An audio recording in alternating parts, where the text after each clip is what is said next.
Ladies and gentlemen, welcome back to another video. Hope you guys are all having a great day. This week's video is a little different and let me tell you why. So a subscriber reached out to me and asked what I did when I switched from controller to mouse and keyboard on Xbox One. So today I'm going to be showing you tips as to what I did when I switched over, I think it was a year ago when I made the switch, and it was a grind, keep that in mind. Fortnite was the first game I have ever played keyboard and mouse on, and I struggled a lot. But I'm going to be showing you guys some creative maps that will make you better fast. But before the video starts, if you haven't already, make sure you like the video and subscribe to the channel. As I'm filming this, I have 348 subscribers, and my goal is to get 500 before 2021. So it'd really mean a lot to me if you hit that sub button and supported me. Also, one more thing, if you don't know how to set up keyboard or mouse on Xbox One, go check out this video right here.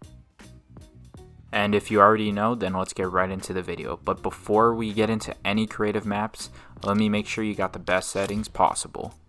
So the only thing you're going to want to worry about on this tab is to make sure you have sprint by default on. And the second thing is based on preference, but edit on release, I have that on. I personally prefer it, and I tried confirm edit. When I switched to edit on release, I instantly fell in love with it. So this one you can play around with. It's up to you whether you like it or not, but this is personally what I use. Now you're going to want to look on the fourth slide, which has mouse sensitivity. Obviously this is one of the most important things to play around with. Here is what I have. Once again, this is subjectively based. You can set it as what I have and maybe go from there, maybe higher it, maybe lower it.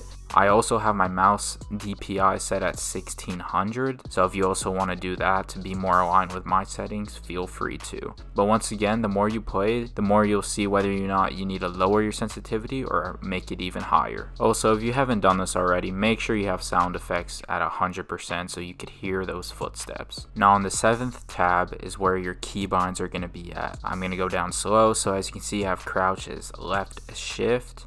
I have reload as X, scroll wheeled up as U's, my wall is R.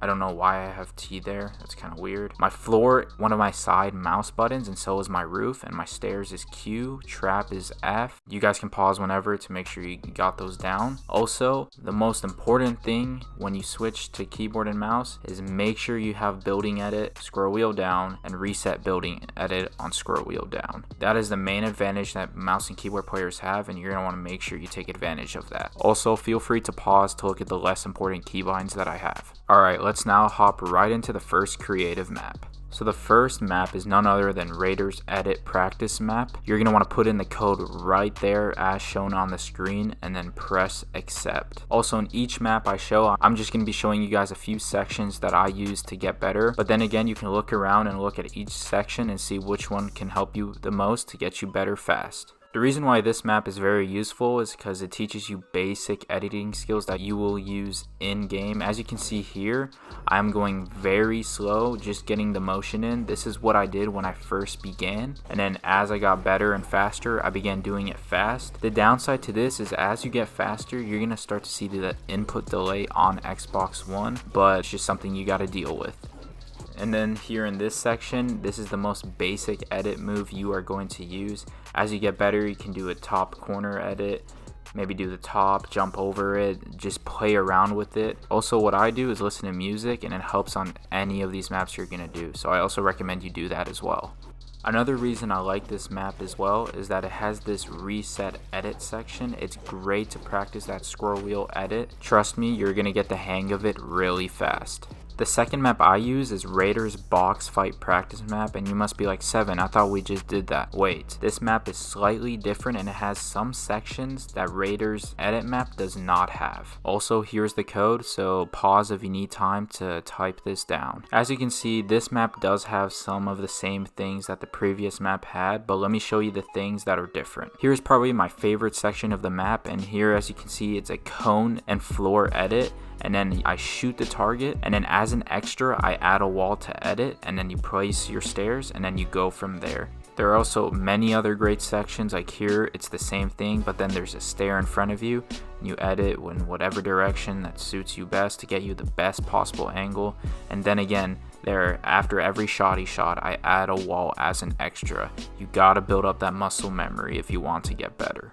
And just to show off a few things on this map, there's also this awkward edit section where it forces you close to a wall and you edit and have this weird angle. It happens in game all the time. Also, one of the best techniques to learn is Mongrel Classic. You can learn it here on this map, and also cone and floor replacement. Now the third map is going to be a shotgun aim course. When I switched from controller to keyboard and mouse, I sucked ass. Like, I cannot hit a shotgun shot to save my life. Like, I still struggle, but it was bad. So a lot of you, if it's your first time playing keyboard and mouse, you're gonna want to practice on this map. It gives you a lot of in-game situations, and one of my favorite parts about this map is that it has this tilted tower sections to make it more realistic. Just play around with it, like add walls, do edit shots. It will help with your movement and just help you overall in-game. So I hope it's very useful to you all. Also, don't be discouraged if you die on this map. Some of these bots have aimbot literally with their AR. When I started, I died a lot of times, and I still do. So just don't get discouraged and just keep on going.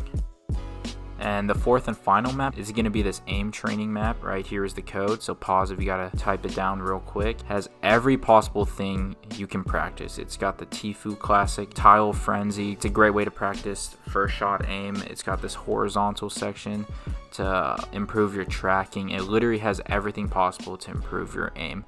So this is honestly one of the best maps out there is to improve your aim on Fortnite, because on Xbox One you don't have, like, it's called like Kovacs aim training. This is basically it, but on Xbox One on Creative. This is where that AR aim is going to get better. There's also this flick shot section to improve your shotgun aim as well. It has helped me so much.